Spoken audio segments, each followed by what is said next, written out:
Lubis di program Real Talk with Uni Lubis. Nah, seperti biasa di program ini saya mengundang kalian untuk berkenalan meskipun secara virtual dengan sosok narasumber yang menginspirasi ya, menjelaskan duduk perkara. Dan kali ini narasumber saya ini adalah Pak John Anies, Direktur Utama atau CEO dari Pertamina New and Renewable Energy. Jadi Pertamina NRE ini salah satu subholding di bawah Pertamina. Pak John, thank you banget udah mampir ke kantor, ke studio. Sama-sama, dengan senang hati. Ini lagi sibuk nih sebetulnya beliaunya, tapi ya karena gini, kenapa kok menarik banget nih Pak John NRE? Tadi kita sempat cerita ya, setiap tahun IDN itu menerbitkan Indonesia Millennial and Gen Z Report ya. Bahkan tema ulang tahun IDN yang ke-10, satu dekade, Juni yang lalu itu juga berkaitan dengan hidup dengan ramah lingkungan, termasuk ramah energi. Dan top 3 of mind dari responden yang notabene adalah ribuan milenial dan Gen Z, salah satunya ada berkaitan dengan climate change. Yang turunannya ketika dicek itu termasuk mereka suka naik public transportation, pengen punya public transportation ramah energi, pengen punya energi yang ramah energi, semuanya sampai thrifting ya, culture thrifting yang notabene juga itu jadi nggak beli baju baru, tapi beli baju bekas aja karena setiap baju itu kan hasil dari memotong sekian pohon gitu katanya kalau anak-anak zaman sekarang. Kalau zaman dulu mah kalau generasi kita suka malu kalau pakai beli baju bekas ya, tapi ternyata anak zaman sekarang apalagi lebaran. Nah, makanya kami mengundang Pak John untuk cerita apa sih Pertamina NRE ini ya, karena mungkin banyak di antara kalian yang juga belum tahu. Nah, tapi sebelum ke sana aku pengen tahu Pak John Anies tuh udah berapa lama di Pertamina? Saya ini di Pertamina sejak transisi dari Mahakam, dari Total waktu itu ke Pertamina. Oh, itu di Blok Mahakam tahun 2018 awal. 2018. Ya, jadi waktu itu Blok Mahakam itu yang di Kalimantan Timur, itu selesai kontraknya dengan Total Indonesia waktu itu, perusahaan Prancis, itu oleh pemerintah diambil alih oleh Pertamina. Nah, saya waktu itu memutuskan untuk ikut dengan Pertamina. Jadi sebelumnya di Total Indonesia? Di Total Indonesia. Jadi gitu. tapi kuliahnya di mana? Saya di Bandung dulu, di ITB. ITB? Ya. Oh, lulus dari ITB, majornya apa? Nah, memang saya bukan perminyakan. Saya ini agak kan, kutu loncat agak juga. Agak lain, kayak judul film ya. Agak lain. Jadi saya dari elektro. Waktu itu saya, dalam tanda kutip saya bilang saya kena racunnya itu setelah masuk Schlumberger. Jadi waktu awal karir saya pertama kali bekerja dengan Schlumberger waktu itu, yang memang oil services company. Nah, di situ memang di brainwash lah saya, sehingga saya masuk ke dunia oil and gas. Habis itu saya masuk ke Total, habis itu ke Pertamina. Jadi lulus langsung ke Schlumberger ya kan? Terus ke Total Indonesia, terus ke Pertamina. Nah, di Pertamina langsung ngurusin sejak awal di bagian NRI ini atau belum? Belum jadi ya? Di Pertamina di awal saya masih mengurus Blok Mahakam itu ya. Blok Mahakam itu waktu itu memang sempat menjadi salah satu produser gas terbesar di Indonesia. Cuman memang ini kan tidak renewable nih. Jadi begitu mulai berkurang, ya akhirnya memang tidak menjadi yang terbesar lagi sekarang. Tapi produksi masih bagus. Jadi waktu itu saya mengurusi transisi dari Total Indonesia ke Pertamina di Blok Mahakam yang produksinya majority gas, tapi ada minyak juga di situ. Jadi masih di upstream lah bilangnya. Itu bagian dari subholding upstream. Nah, kemudian setelah selesai itu saya sempat ditugaskan mengurusi Pertamina Internasional. Pertamina Internasional EP waktu itu. Mungkin karena saya kebetulan punya profil yang memang banyak pengalaman di internasional. Jadi saya ditugaskan, diberi amanah itu. Waktu itu di 12, kita punya operasi 13 negara awalnya dengan Kanada, tapi Kanada akhirnya kita lepas. Kenapa kita lepas? Karena memang Kanada itu dia heavy oil, yang basisnya memang secara footprint karbonnya cukup besar dan biaya tinggi, jadi kita lepas. Tidak sesuai juga dengan ESG kita, jadi di 12 negara waktu itu. Nah, habis itu sempat mampir lagi ke upstream di Regional 3 namanya, yang ngurusi Kalimantan semuanya. Baru awal tahun ini saya diberi amanah untuk mengurusi New and Renewable Energy, yang mana memang ini bukan upstream oil and gas, tapi lebih banyak ke listrik yang ramah lingkungan. Nah balik lagi Mbak, saya elektro gitu. Oh balik jadi lagi. ini akhirnya ya kembali ke Akhirnya laptop. Kayaknya begitu. Kembali ke laptop ya. Gitu nih, kita harus balik lagi kayaknya ke kita. Ke kita. Ke laptop. Itu tadi lamanya tuh Blok Mahakam di Kalimantan Timur, berarti udah kenal dong daerah yang sekarang jadi IKN. Oh gitu kenal ya? sekali, Iya, kenal ya? sekali. Dan sangat familiar. Oh, sangat Daerah familiar. Penajam itu pernah menjadi daerah, justru waktu saya di Mahakam itu salah satu area untuk penanaman kembali hutan. Karena konsepnya di hulu itu pada saat kita menggunakan lahan itu istilahnya kita meminjam pakai. Ada yang namanya IPPKH, jadi izin penggunaan kawasan hutan. Nah itu memang kalau kita pakai, kita memang harus mengganti. Kayak reklamasi gitu reklamasi, ya? betul. Nah itu di daerah ya? Penajam, yang sekarang gitu, menjadi yang sekarang dekat jadi, IKN. IKN ya, jadi dulu mainnya di sana ya? Mainnya di sana, jadi saya sangat familiar. Kapan terakhir ke sana? Saya terakhir ke sana tahun lalu, awal akhir tahun masih di sana karena masih mengurusi daerah Kalimantan. Oh oke. Masih. Nah masih satu lagi pertanyaan. Nah ini semua orang tuh kayak anak muda apalagi nih ya, anak muda mana sekarang banyak PHK di beberapa sektor industri. Jadi kalau ada lowongan kerjaan dari BUMN tuh, wah kebayang rebutnya apa lagi di Pertamina gitu kan. Nah, Pak John, ini buat teman-teman yang masih mahasiswa atau baru lulus nih, sebetulnya kalau Pertamina itu atau Pak John lah, sudah sebagai bos ya, kalau mau merekrut karyawan baru itu apa ininya? Kualifikasi yang dibutuhkan. Ya, ini bocoran buat kalian.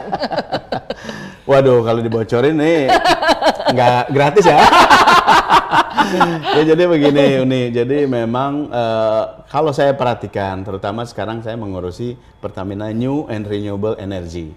Jadi mungkin ya saya rasa teman-teman juga adik-adik tahulah bagaimana nature bisnis ini gitu ya, yang mana memang ini bisnis relatif baru gitu ya. Kita ngomong fosil tuh udah lama, kalau ini masih baru. Jadi ini adalah sesuatu yang memang perlu jiwa entrepreneurship yang kuat.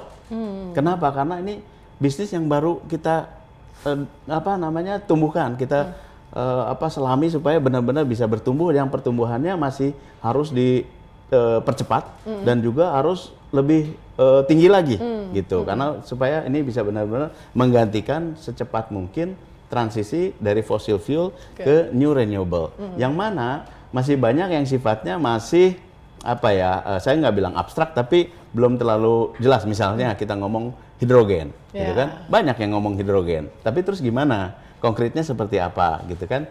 Jadi kalau di luar negeri udah ada. Saya tahun lalu pergi ke Japan Mobility Show. BMW ngeluarin yang hidrogen. Betul. Ya kan? Toyota juga sudah ada. Kita juga sudah punya kerjasama. Kita akan bikin refueling station, masih in progress. Nanti saya bisa cerita. Tapi kalau kembali ke kualifikasi orang, sebenarnya banyak teman-teman yang udah ada sekarang. Menurut saya cocok yang milenial, yang kreatif. Anak-anak sekarang kan luar biasa kreatif nih ya, bikin konten, bikin apa segala macam yang out of the box. Nah, pas itu yang kita perlukan karena itu memang yang kreatif, yang punya jiwa entrepreneurship yang tinggi, yang kita perlukan untuk perusahaan ini bisa tumbuh, termasuk juga dengan inovasinya, gitu kan, mempunyai inovasi yang tinggi dan lain sebagainya, dan juga yang kayak berjiwa startup. Kan sekarang banyak tuh ya. Jadi sebenarnya pas aja nih. Kita di sini tuh ini culture-nya jiwa startup. Jadi udah bisa ngelamar nih. Teman-teman. Udah tidak mulai kualifikasi umur. Jadi kurang lebih seperti itu. Tapi memang pastinya. Jadi growing mindset, betul. Just do it spirit. Dan memang ya kalau udah ngomong entrepreneurship dan juga tadi startup itu kan nggak hitung-hitungan waktu dalam tanda kutip artinya berani extra miles gitu ya untuk yang percepatan itu. Kalau di sini itu katanya 101, jangan 100 tapi 101. Nah, persis. Tapi memang juga background dari kualifikasi teknis atau non teknis yang kita perlukan itu juga harus kuat. Itu klasik lah ya. Tapi on top of that kita juga mencari yang tadi mindset seperti itu. Rasanya pas banget nih untuk untuk audiensnya IDN Times karena memang audiens IDN Times itu kreatif anak muda out of the box luar biasa. Oke, sekarang kita ke pertanyaan yang berikutnya. Apa sih Pertamina NRE ini? Nah, tupoksinya benda apa nih? Benda apa ini? Ribet amat namanya aja ribet gitu. Aku aja ngapain RNE atau NRE gitu. Jadi gini Uni, kan tadi Uni ngomong masalah climate change. Itu kan real ya. Dan suka tidak suka kita lihat ada pemanasan global yang tadinya harusnya musim hujan jadi musim panas jadi musim hujan. Jadi kita merasa memang itu ada sesuatu. Jadi ada urgency lah. Ini kan semua di seluruh dunia, ya kan? Turunannya apa sih itu? Ada dua. Yang pertama adalah dari pemerintah itu setiap negara akhirnya kan dimintakan komitmennya. Termasuk Indonesia juga ada komitmen untuk net zero emission kan, 2060 NZE 2060, di mana target antaranya di sekitar 2030 itu turun sekitar 30% untuk emisi karbon, di mana dari 30% itu yang paling besar dari sektor energi. Itu satu. Kedua, ini kan new business, jadi kita Pertamina kan masih revenue generatornya itu yang masih kuat adalah fosil kan ya.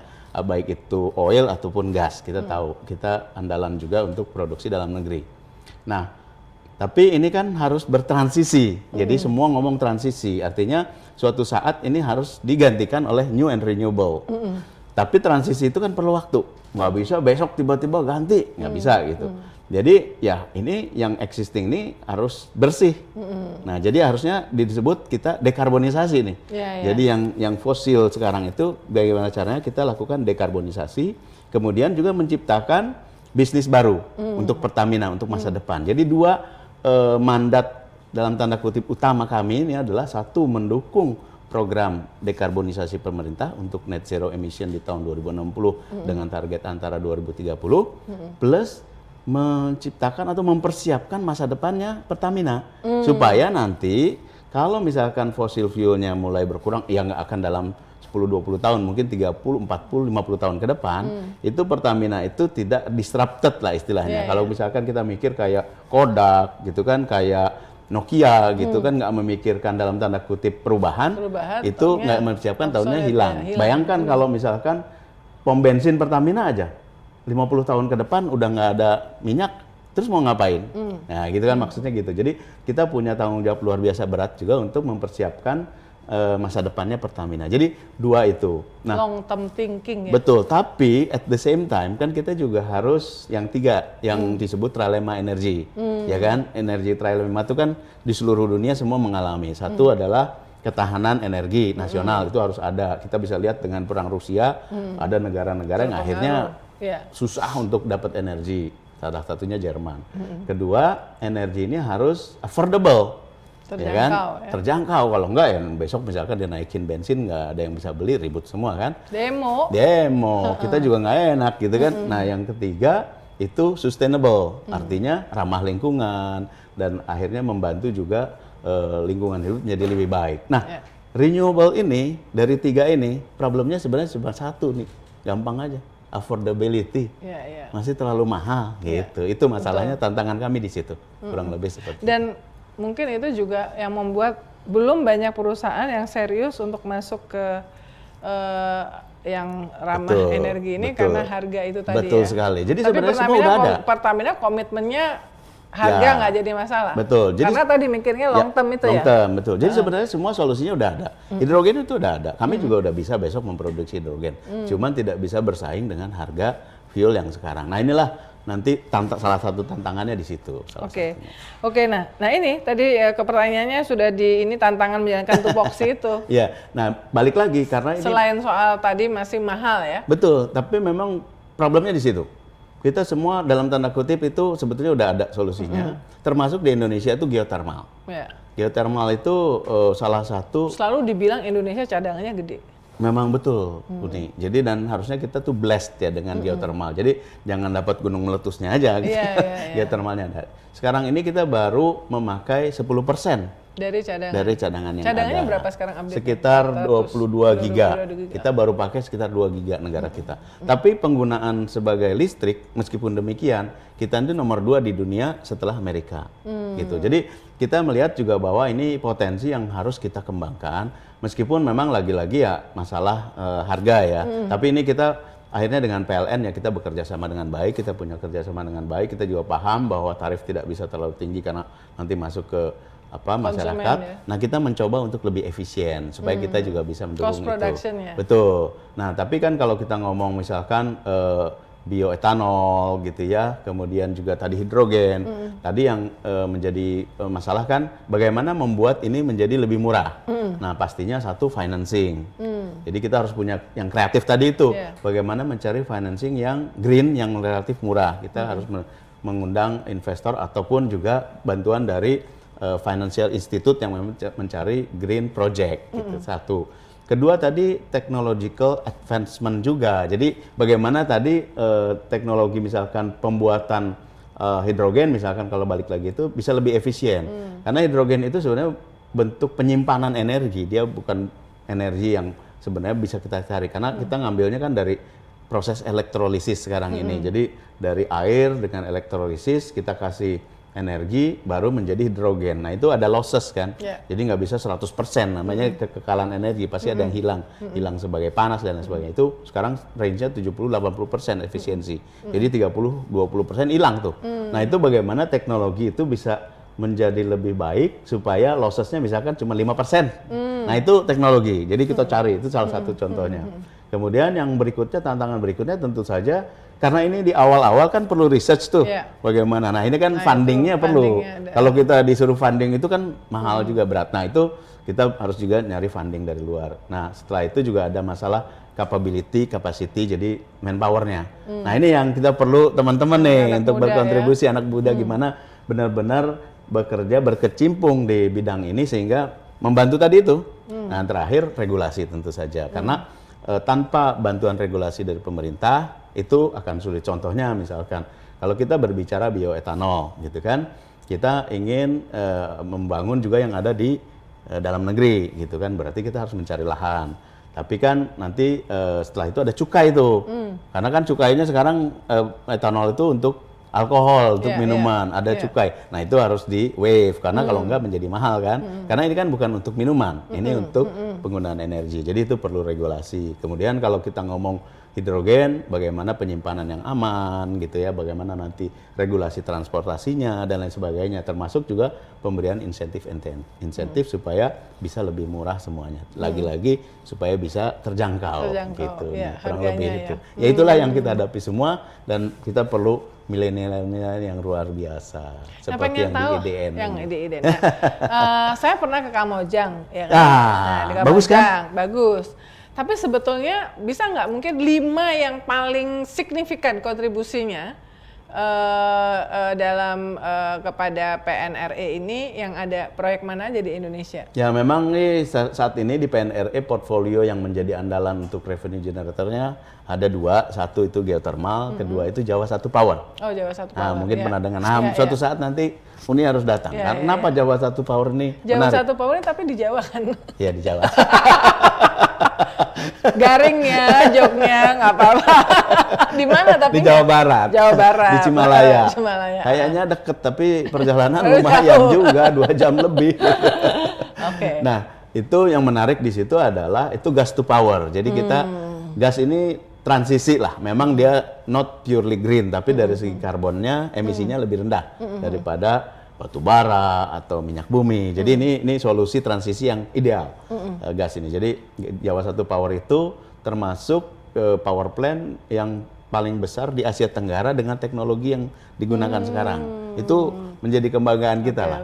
Dan itu kita mempunyai karbon kredit itu sekitar hampir 3 juta ton per tahun. Jadi kita bisa menyerap karbon dalam tanda kutip, menghemat lah karbon itu sekitar 3 juta ton yang cukup luar biasa.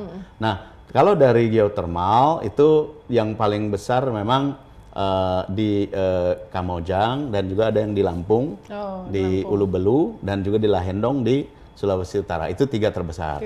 Nah, memang kita punya ambisi nih Uni untuk mengembangkan itu tadi bekerja sama dengan PLN. Sekarang ini kapasitas kita di sekitar 672 megawatt. Nah, harapan total semua. Nah, harapan kita dalam waktu dekat bisa naik ke 1 gigawatt dalam 1-2 tahun ke depan ya, 2025-2026 lah. Ini sekarang proyek yang masih ongoing itu di Lumut Balai, itu sekitar 55 mega tambahannya. Nanti kita tambah juga yang lain. Nah, setelah 1,1 atau 1,5 kita berharap bisa ke sekitar 2 giga di tahun 2029-30. Nah setelah itu kita punya ambisi lagi sampai 3 gigawatt. Jadi lumayan besar. Terlepas dari ambisi untuk pengembangan itu juga kita ingin beyond power juga. Jadi bukan hanya menjadikan listrik. Ini kan banyak nih, geothermal itu panasnya bisa dipakai untuk pengeringan yang di Lampung misalnya pengeringan kopi. Nah, saya juga mau promosi juga. Kopi jadinya. Iya, kopi geothermal itu termasuk kopi yang enak. Nanti kita kirim. Belum percaya kalau nggak ada ini. Harus ada barbuk ya, harus ada barbuk. Nanti kita kirim barbuknya ya. Nah, yang menarik adalah jadi dia tidak tergantung cuaca karena pengeringannya dan pemanasannya menggunakan panas geothermal. Nah, itu salah satu yang kita sebut beyond energy. Jadi penggunaan seperti itu, direct use seperti itu bisa kita Jadi itu gunakan. disrupsi terhadap kondisi cuaca yang tidak bisa diperkirakan ya. Betul, karena climate change betul. kan. Ya kan? Nah, karena climate change itu kontribusi juga. Iya. Nah, itu kita bekerja sama dengan penduduk. Jadi itu bukan punya kita, jadi UMKM kita. Jadi kita kasih beri gratis untuk itu. Jadi mereka benar-benar terbantukan dan kita bantu juga pemasaran dari nah ini kita harus pemasarannya kayaknya harus kerjasama nih sama IDN biar lebih kenceng. Karena gini, anak muda itu suka dengan produk yang diproses ramah lingkungan. Mereka tuh mau spend more. Siap. Untuk itu kan. Memang lifestyle ini kan anak muda, bener nggak? Mau membayar lebih 5.000 lebih, tapi kalau tahu bahwa itu adalah diproduksi dan proses yang sustainable kan. Itu memang anak muda di situ. Memang perlu mindset yang seperti itu karena kita sendiri nih yang menjaga lingkungan nih untuk masa depan yang untuk mereka ya, untuk mereka ya. Betul. Wah, menarik. Nah, ini kan Pertamina Vision 2024 supaya saya baca supaya nggak salah ya. To be global energy champion, 100 billion US dollar enterprise value. Nah, bagaimana PNRE ini berkontribusi dalam mencapai visi itu? Ya, jadi dalam visi itu sebenarnya yang kalau kembali tadi mandat kami itu ada yang disebut dual growth strateginya Pertamina. Dual growth itu adalah ada dua pertumbuhan yang dikejar. Jadi yang tadi saya sampaikan, growth yang pertama tentu saja dari current revenue generator. Karena kan kita perlu uang juga untuk investasi berikutnya. Jadi yang sekarang, yang bisnis minyak, gas, dan lain sebagainya, LPG dan lain sebagainya, itu tetap kita jaga karena kan masih perlu energi juga. Ketahanan energi nasional tetap penting bagi Indonesia. Nah, itu tetap dijaga untuk tumbuh dan memberikan revenue yang cukup untuk yang berikutnya, yaitu untuk mengembangkan new business, yaitu di new and renewable. Nah, disinilah kami berkontribusi untuk itu. Karena apa? Kami ini kalau bertumbuh dengan baik, itu ternyata green business itu ada yang disebut EBITDA multiple. Jadi earning before tax-nya itu bisa dikalikan dengan pengali yang cukup tinggi dibandingkan dengan bisnis-bisnis yang non renewable. Karena memang ada dalam tanda kutip ada kredit atau ada nilai tambah dari bisnis green ini. Jadi kalau kami bisa memberikan revenue yang baik, itu kontribusi terhadap apa yang menjadi visi dan misi Pertamina itu bisa lebih cepat dan bisa lebih tinggi. Nah, itu yang kami upayakan. Jadi ya kami berharap tentu saja satu bisa dapat talent-talent seperti para podcasternya IDN gitu ya, yang masuk ke Pertamina membantu. Kedua juga memang mulai berkontribusi lah kalau misalkan ada kesempatan untuk berkontribusi untuk green energy, misalkan dengan memasang solar panel dan lain sebagainya, itu akan sangat baik. Jadi kami juga menyediakan pemasangan solar panel dan sebagainya. Tapi saya lihat juga misalkan kan di aplikasi-aplikasi kayak Gojek itu kan sudah ada tuh pilihan, misalkan ada tambah sekian, tapi nanti ini untuk green project gitu ya, nanti ditaruh di, nah itu bisa dikontribusikan oleh teman-teman juga untuk itu. Nah, kami dalam hal ini bisa bekerja sama dengan mereka untuk project-project greennya, begitu. Nah, tadi disebut Jawa Power Satu Power, kemudian yang Kamojang, tapi yang tadi ada yang sedang ongoing yang di Lumut. Apakah itu memang yang tadi disebutkan oleh Pak John itu highlight dari fokus pekerjaan Pertamina NRE saat ini? Betul, jadi kita itu ada 3 pilar sebetulnya dalam fokus pekerjaan kita. Sama, yaitu yang kita tetap boosting atau bagaimana membuat pertumbuhan dari existing bisnis ini bisa lebih cepat, yaitu tadi geothermal. Jadi yang dari 672 bisa sampai 1 giga, 1,5, 2 giga, 3 giga itu nanti kita ingin percepat. Jadi karena itu satu, emisinya jauh lebih rendah, jadi membantu untuk target pemerintah di 2030, dan juga itu bisnisnya yang tumbuh akan membantu Pertamina untuk menyiapkan bisnis masa depan. Nah, jadi memang di situ menjadi fokus utama. Yang kedua, untuk current bisnis itu tentu saja yang gas to power. Nah, gas to power ini juga selain Jawa Satu Power, kita sekarang masuk ke captive market kita di sini. Kalau pernah dengar Pertamina Hulu Rokan ya, salah satu yang produser minyak terbesar di Indonesia, kami pun mencoba supaya operation di sana juga menjadi lebih bersih gitu ya. Jadi dengan ada di situ project untuk gas to power 100 mega yang sedang kita kerjakan bareng-bareng dengan mereka. Itu menggantikan peralatan yang ada yang sudah cukup lama yang tidak efisien. Jadi memakan gasnya lebih banyak. Dan ditambah kami akan menginstall juga 50 mega solar panel. Jadi lebih efisien lagi karena itu akan lebih green ditambah baterainya. Jadi itu nanti akan menjadi sistem yang menjadi cikal bakal untuk penurunan emisi juga di operasi Pertamina Hulu Rokan kita. Nah, selain itu juga kami membantu pemerintah untuk proyek-proyek yang memang berorientasi masa depan untuk mengurangi emisi lagi dan berbasis untuk natural seperti bioetanol. Bioetanol itu pemerintah punya program, kami akan tentu saja mensupport di program-program bioetanol itu. Nah, yang menarik juga tentu saja pengembangan bisnis-bisnis baru yang kita cari. Hidrogen, kita akan nanti bikin hydrogen refueling station. Tadi yang disebut Mercedes sudah ada, kita kerjasama dengan salah satu prosedur. BMW. Oh, BMW, sorry. Kita sebutin semuanya supaya kita nggak dituduh promosi Mercedes, Semualah, BMW, semuanya. Tapi Toyota semuanya ya. Nah, itu nanti harapannya kita bikin. Tapi ini masih untuk skala yang istilahnya kita dalam tanda kutip trial lah untuk melihat value chain-nya supaya kita bisa pastikan storage-nya udah benar, transportasinya udah benar, safety-nya udah benar, terus bagaimana nanti menjangkau customer-nya, apa yang menjadi masalah. Nah, pada saat nanti harga udah menarik, regulasi juga dibantu oleh pemerintah, kita udah siap untuk distribusi yang lebih luas. Tapi sementara ini kita masih coba untuk pemakaian di Pertamina sendiri. Ini masih in progress. Jadi yang itu yang kita kejar. Nah, yang juga tidak kalah menarik, carbon trading nih. Carbon trading. Ini paling ramai biasanya di COP. Berarti Pak John selalu datang di COP ya? Saya, Conference on Parties. Ya, betul. Itu kan 10 tahun terakhir saya pernah ikut misalnya yang di Peru, terus kemudian 2015 di Paris. Ya. Itu carbon trading tuh tahu nggak? Kalau di Google tuh cek Tesla itu dapat berapa dari carbon trading? Hampir 1 billion last year dari carbon trading aja. Jadi itu dia jualan karbon istilahnya. Jadi karena dia industrinya itu ramah lingkungan, karena di sana memang udah regulated, di sini kan belum. Jadi karena regulated, dia itu punya selisih. Nah, selisih ini antara dia yang emisikan dengan yang menjadi standar. Nah, ini dia bisa klaim sebagai kredit, dia jual ke perusahaan-perusahaan kompetisinya yang membutuhkan. Bisa dapat hampir 1 billion US dollar tahun lalu. Dia udah accumulated mungkin sekitar 6 sampai 7 billion. Jadi Tesla itu udah luar biasa dapat itu. Nah, kami juga mulai, tapi di sini belum regulated, sifatnya masih voluntarily basis. Nah, jadi harganya agak lebih bersahabat dibanding dibanding jadi itu bisa menjadi source of revenue untuk masa depan Pertamina, kan? Iya, termasuk juga mungkin teman-teman juga suatu saat kalau udah regulated kan itu jadi jual beli. Kayak jual beli saham. Jadi belilah sekarang mungkin lagi murah nih. Carbon tradingnya kita beli, nanti kita jual. Tapi concretely seperti sekarang kami berkontribusinya, misalkan kami kemarin seminar gitu, bareng-bareng dengan teman-teman.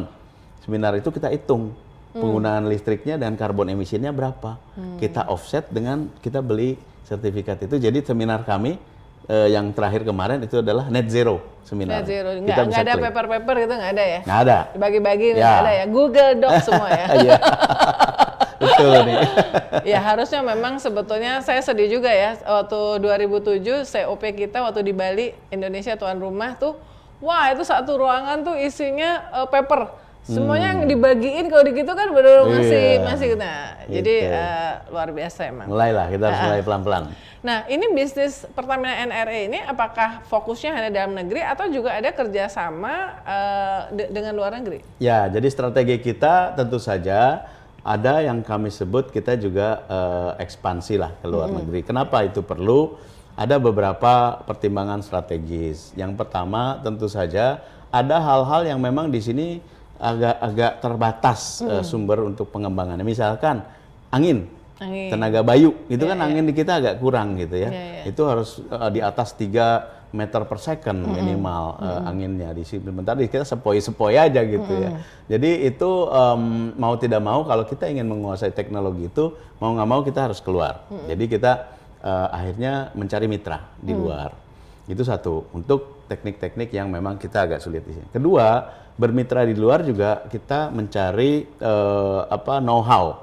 Mereka itu di daerah-daerah tertentu karena lebih agresif, itu pengembangan lebih masif sehingga konstruksinya lebih efisien, pengelolaan itu kita belajar. Ketiga, ini kalau kita berpartner secara strategis dengan misalkan International Oil Company, itu kita bisa tarik juga mereka ke Indonesia. Jadi ada aliran kapital dari luar ke dalam untuk membantu pengembangan yang di Indonesia juga. Kalau misalkan di Indonesia nanti mulai lebih bergairah. Memang kalau dibanding negara-negara lain ya, karena kita memang energinya masih tercukupi, dalam hal ini listrik lah ya, masih tercukupi meskipun ada sedikit kekurangan. Itu renewable demand-nya memang masih kurang dibanding dengan di tempat-tempat lain di luar negeri, misalkan di Filipina. Yang kalau ada proyek-proyek seperti solar panel itu skalanya sudah gigawatt, bukan megawatt lagi gitu, udah skala besar. Bangladesh bahkan termasuk juga Singapura. Jadi memang kita selain kita di dalam negeri, kita juga mencoba meningkatkan portfolio di luar negeri untuk nantinya juga membantu pengembangan di dalam negeri. Jadi tetap nanti berorientasi bagaimana industri dalam negeri ini tetap jauh lebih efisien dari sekarang. Contohnya misalkan kalau kita ngomong bioetanol, itu negara mana sih yang paling mature kalau kita ngomong feedstocknya kan macam-macam dari bioetanol itu bisa tebu, bisa singkong, bisa juga dari waste, macam-macam. Nah kalau dari tebu itu yang paling mature tuh di Brazil. Dia udah dari tahun 70-an, lama sekali. Jadi kalaupun kita misalkan ke sana, itu bukan hanya kita mengambil portfolio dan juga bisnis yang positif, yang memang sangat profitable, tapi juga kita ngambil know-how-nya. Ini yang mau kita ambil supaya nanti pengembangan di Indonesia itu bisa jauh lebih efisien. Jadi ada kerjasama sama Brasil? Lagi kita jajaki, karena dengan begitu kita nggak dari nol, Uni. Jadi kan sayang gitu dari nol, di sana udah tahu, jadi bagaimana mengolah tanahnya, bagaimana supaya lebih efisien panennya dan sebagainya. Kurang lebih seperti itu. Jadi kita akan juga tetap ekspansi keluar. Nah, minggu depan nih kan mau mau ke Washington DC, ya kan, mensupport Indonesia Day ya. Forum ya. Apakah memang akan ada kerjasama khusus apa segala macam yang khusus berkaitan dengan Pertamina NRE? Ya, sebetulnya di situ kita secara khusus tuh belum ada, karena yang khusus udah ada di beberapa tempat yang lain yang masih berprogres kita untuk pembuatan MOU atau LOI-nya. Namun di sana yang penting itu adalah satu, kita akan ketemu juga dengan World Bank. Tadi yang saya bilang untuk financing gitu, untuk funding kan itu penting sekali dengan mereka. Jadi kita harus update dan juga kita tetap harus memberikan informasi terkait proyek-proyek kami, bagaimana kemajuan dan sebagainya. Itu salah satu objektifnya. Kemudian di sana juga di forum tersebut KBRI memberikan fasilitasi untuk bertemu dengan ini calon-calon mitra, baik itu teknologi provider ataupun juga produser-produser seperti kami. Jadi di situ akan banyak sekali kesempatan, karena gini, yang namanya bisnis itu mungkin tahu lah, networking itu yang sangat penting, justru majunya di situ. Gitu. Jadi memang belajar atau mencari partner itu bisa dari mana saja, yang penting untuk kepentingan Indonesia. Betul. Contohnya misalkan ini kan kita punya geothermal tadi. Nah ini yang tadi saya bilang technological advancement seperti apa di geothermal. Kita juga punya project untuk menghasilkan green energy, green hydrogen tadi. Jadi kita ada 2 project, satu di Ulu-Belu, satu lagi di Lendong. Nah, salah satu yang menarik senang kami jajaki dengan teknologi provider adalah penggunaan geothermal untuk memproduksi green hydrogen. Nah, ini kan masih baru nih, masih sangat-sangat early. Nah, nanti kami perlu pendanaan mungkin dengan World Bank lah, dengan apa. Tapi kita udah mulai nih menjajaki. Mereka udah mulai coba dengan pilot di steel industry, tapi di geothermal belum. Nah, mereka melihat tempat kami menarik. Nah, itu yang saya sebut. Sama World Bank. Nantinya pendanaan kita akan jajaki, kita belum ini, tapi kami akan memberikan update. Siapa tahu World Bank bisa membantu. Gitu. Dan saya dengar Bu Menlu kalau nggak salah juga akan Akan ke sana hadir, ya, jadi betul. mensupport ya. Ya. Indonesia Incorporated. Yes, Kalau Indonesia keluar harus maju, bareng. harus maju, harus bisa bersaing juga dengan yang lain. Baik. Gitu. Wah, good luck nih Pak John dengan Pertamina NRE Terima dan kasih, upaya-upayanya, dan tentu saja ini membuka peluang yang besar karena ini adalah bisnis masa depan ya. Ya. Nah, yang dimulai dari masa kini, tapi ini Betul. adalah bisnis masa depan yang sebenarnya sangat juga membuka peluang buat teman-teman sekalian, sobat milenial and Gen Z untuk bisa berpartisipasi ya. Dan tapi yang penting sekolah dulu yang benar, yang rajin dulu. Ya.